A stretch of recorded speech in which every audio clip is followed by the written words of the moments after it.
also known as Dixieland and I Wish I Was in Dixie, is a popular song in the southern United States. It is one of the most distinctly southern musical products of the 19th century, and probably the best known song to have come out of black-faced minstrelsy. It is not a folk song at its creation, but has since entered the American folk vernacular. The song likely cemented the word Dixie in the American vocabulary as a nickname for the southern United States. Dixie originated in the minstrel shows of the 1850s and quickly became popular throughout the United States. During the American Civil War, it was adopted as the de facto national anthem of the Confederate States of America. New versions appeared at this time that more explicitly tied the song to the events of the Civil War.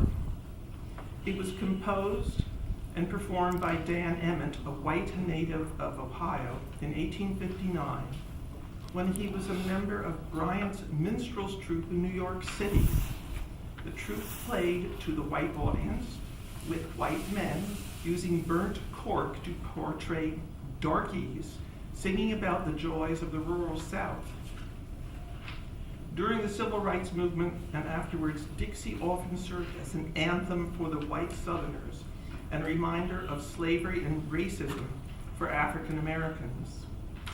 So I'm going to quote a professor. "In all honesty, music is not independent of its culture," said Clarence Boyer, a black professor of music theory at the University of Massachusetts. The white people took it and used it to mean something. Some songs have a broad acceptance, but Dixie isn't one of them. You don't have to explain why you're playing the Star-Spangled Banner. You don't have to explain why you're playing America the Beautiful. But it has to be explained why someone is playing Dixie, unless it's the Ku Klux Klan.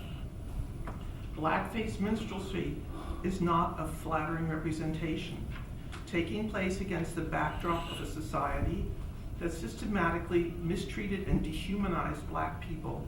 These performances were mocking portrayals that reinforced the idea that African Americans were inferior in every way.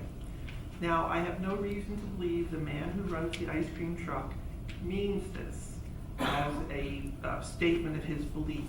He could be totally innocent of it. It could be because he sells Dixie cups. But I just, in the spirit of education, want to point out that to me it's an offensive tune. I don't know what you can do about it unless you change the licensing next year and say, please don't play Dixie. He played it last year. So thank you for listening to me, and I hope you can do something about it. If not, I certainly understand.